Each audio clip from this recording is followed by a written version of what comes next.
அனைவருக்கும் வணக்கம். இன்றைக்கி நம்ம உடுமலை வரலாற்று ஆய்வுடைய சார்பாக ஒரு களப்பணி. இன்றைக்கி வந்து நம்ம கணபதிபாளையம் பக்கத்தில் வெனசுப்பட்டி பக்கத்தில் ஒரு கோயிலை பார்க்குறோம். இந்த கோயில் வந்து மாலை கோயில். நம்ம இளையமுத்தூர், பண்ணக்கிணறு, புதுப்பாளையம், வெட்ராத்தி அந்த கோயில் இருக்கக்கூடிய ஒரு மாலை கோயில் மாதிரி இங்கே ஒரு மாலை கோயில்.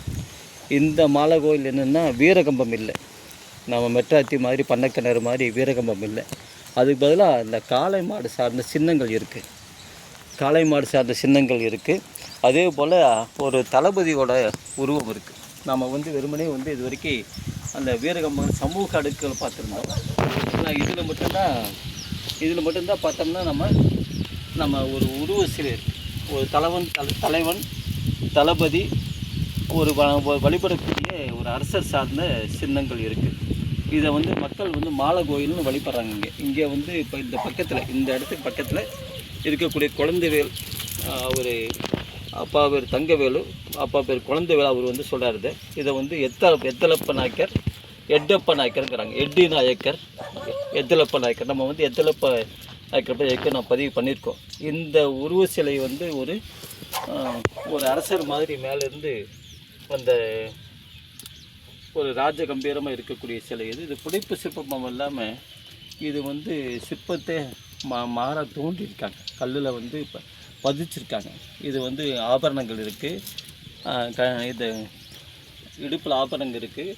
தலையில் வந்து தலப்பாக இருக்குது. இதெல்லாமே வந்து ஒரு தலைவனை வந்து குறிக்கக்கூடியதாக இதை நம்ம வந்து பதிவு பண்ணலாம். இந்த சிலை வந்து நம்ம இது வரைக்கும் பார்க்கல.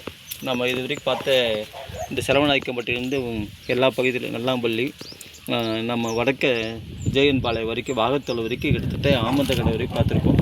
எல்லா பக்கமும் நான் இருக்கக்கூடிய நடுகள், இந்த வழிபாடு எல்லாமே வந்து ஒரு சமூக அடுக்கு சார்ந்த வைணவம், சைவம் சார்ந்து 7 அடுக்கு, 3 அடுக்கு, 9 அடுக்காக இருந்தது. ஆனால் இங்கே மட்டும்தான் நம்ம சமூக அடுக்கு எல்லாமே தனி ஒரு ஒத்த உருவமாக, அது ராஜகம்பீரமாக இருக்கக்கூடிய ஒரு தனி உருவமாக இருக்குது. இது வழிபாட்டில் இருக்கக்கூடியது. இதை வந்து அந்த குறிப்பிட்ட சமூக மக்கள் தான் இதை வந்து வழிபடுறாங்க. இதை விட சிறப்புனா இங்கே வந்து வெம்பரை மரம் சொல்கிறாங்க.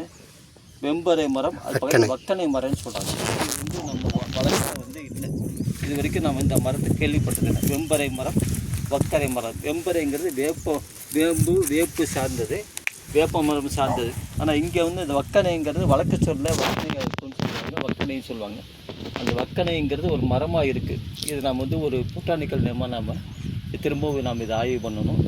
இங்கே வந்து ஒரு 10 நடுகள் இருக்குது. 10 நடுகள் வந்து சிறுசாக இருக்குது, 1 மட்டும் கொஞ்சம் பெருசாக இருக்குது. இதை வந்து நம்ம வந்து ஏற்கனவே அங்கே ஜோத்தம்பட்டி, மைவாடி, அந்த பக்கம் பண்ணக்கிணறு பக்கம், அங்கே இளையமுத்தூர் பக்கம் தனியாக உருவம் இல்லாமல் இந்த சின்ன நடுகளாக இருந்தது. இது வந்து நம்ம செலவநாயக்கம்பட்டியில் இருக்குது. அதே போல் இங்கே வந்து சிறுசாக இருக்குது. நம்ம கடைசியாக பார்த்தா அந்த மைவாடி ஜமீன் அங்கேயே கூட பெருசாக இருந்தது. அவங்க பாளையக்காரர் வந்து இறந்ததுக்காக வச்சதாக சொன்னாங்க. நம்ம வந்து நடுகள் வந்து இங்கே நடந்து நம்ம ஒரு போர் நடந்ததாகவும், இங்கே வந்து அவங்க இறந்ததாகவும் இதை நம்ம பதிவு பண்ணலாம். இந்த நடுகள் எல்லாமே போரில் இறந்தவங்களுக்கான வச்ச நடுகள் இது. அதில் வந்து போரில் நடந்ததுக்கான சான்றாக தான் இந்த இடம் நமக்கு தெரியுது. ஏன்னா ஒவ்வொரு ஊரும் நமக்கு பார்க்கும்போது இந்த மாதிரி நடுகள் நமக்கு இருக்குது. வித்தியாசமாக இருக்கக்கூடிய இந்த வெம்பரை மரமும் வக்கனை மரமும் நாம் திரும்பவும் இதுக்காக ஆய்வு பண்ணுவோம். உடுமலை வரலாற்று ஆய்வு நடத்துக்காக சிவா மற்றும் அருட்செல்வன்.